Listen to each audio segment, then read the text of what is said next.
और अब बात करते हैं डिफेंस सेक्टर में नए जोश और नए भारत की नई अप्रोच की। दुनिया में इस वक्त कई मोर्चों पर जंग चल रही है, फिर वो चाहे रूस यूक्रेन युद्ध हो, इजराइल हमास युद्ध हो। आज दुनिया के कई ताकतवर देश अपनी सैन्य और हथियारों की ताकत को मजबूत करने में जुटे हैं। इस रेस में भारत भी पीछे नहीं। आज भारत मेक इन इंडिया के तहत न सिर्फ अपने हथियारों का निर्माण कर रहा है, बल्कि दूसरे देशों को एक्सपोर्ट भी कर रहा है। भारतीय सेना को और ताकतवर बनाने के लिए आज डीएसी की अहम बैठक हुई।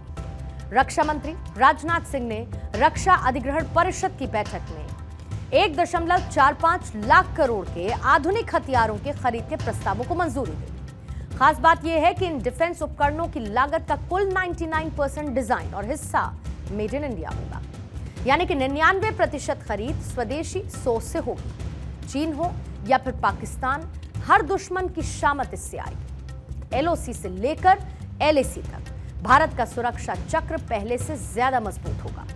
रक्षा खरीद से जुड़े हुए जिन प्रस्तावों को मंजूरी मिली है, उसमें टैंक के लिए आधुनिक कॉम्बैट व्हीकल्स को शामिल किया गया है। अगली पीढ़ी के तेज पेट्रोलिंग जहाज इसका हिस्सा हैं। डॉनियर 228 विमान, इसके साथ air defence fire control radar भी इसका हिस्सा है, जो कि हवा में टारगेट का पता लगाने, ट्रैक करेगा और उन्हें टारगेट करने में सक्षम होगा।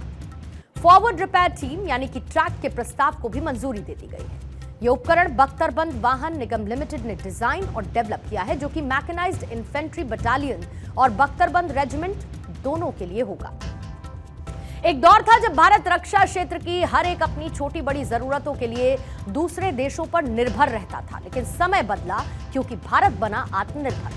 केंद्र में नरेंद्र मोदी की सरकार आई और स्थितियां लगातार बदलती चली गई। प्रधानमंत्री मोदी का विजन और भारत के आत्मनिर्भर होने का सपना, जिसका असर यह हुआ कि धीरे धीरे ही सही, लेकिन आज भारत रक्षा क्षेत्र में आत्मनिर्भरता की सीढ़ी पर निरंतर बढ़ रहा है। आज जिस तेजी के साथ भारत की अर्थव्यवस्था मजबूत हो रही है, भारत रक्षा क्षेत्र के लिए जरूरी सामानों के आयात को काम कर रहा है। मेक इन इंडिया के तहत घरेलू बुनियादी ढांचे के निर्माण पर जोर दे रहा है, वो भारत की ताकत को बढ़ा रहा है। पिछले कुछ सालों में 155 mm आर्टिलरी गन सिस्टम यानी कि Dhanush, light combat aircraft Tejas, surface to air missile system Akash, main battle tank Arjun, T-90 tank, T-72 tank, armoured personnel carrier Su-30 Mk1 और इसके साथ ही helicopter Dornier DO-228, high mobility truck, anti submarine warfare com, recovery vehicle और bridge laying track, weapon locating radar यानी कि WLR। ये वो तमाम उपकरण साजो सामान हैं जिनके दम पर आज भारत की सैन्य शक्ति मजबूत हो रही है।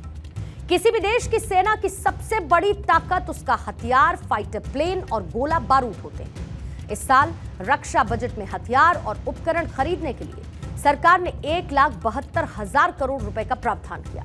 इस पैसे से एयरक्राफ्ट और एरो इंजन उपकरण खरीदे जाएंगे। इसके अलावा हैवी और मीडियम व्हीकल, बाकी हथियार, गोला बारूद खरीदे जाएंगे। इसके अलावा बाकी हाईटेक डिवाइस से भी सेना को मजबूत करने के लिए फ्यूचर प्लानिंग कर ली गई है।